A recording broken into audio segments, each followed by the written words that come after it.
The tall windows of the Sterling estate reflected the soft golden light of the afternoon sun.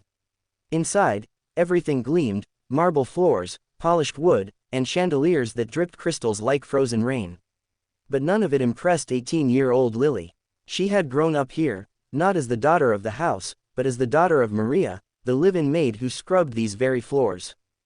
Her mother had raised her to be humble, to respect the home as if it were her own, though it never was. Lily kept to herself, often reading in quiet corners while her mother worked. The estate's owner, Richard Sterling, was a man of great wealth and even greater pride. To him, trust was the rarest currency. He claimed money brought out the true nature of people, and he intended to prove it.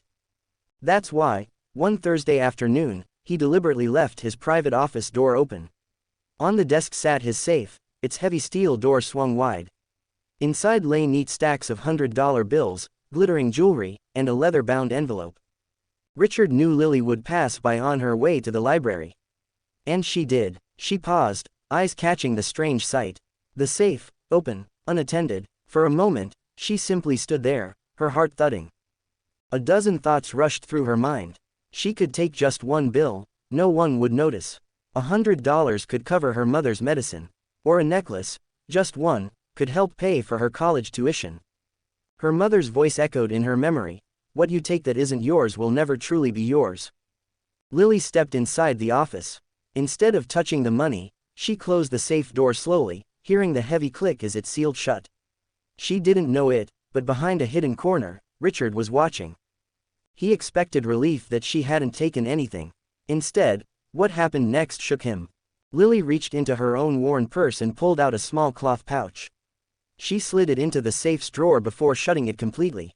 Inside the pouch was a gold locket, her most treasured possession, one that had belonged to her late grandmother. She whispered softly, almost as if speaking to herself, "For good luck, maybe you need it more than I do." Richard froze. He had set a trap to test her honesty, but she had gone beyond honesty. She had given.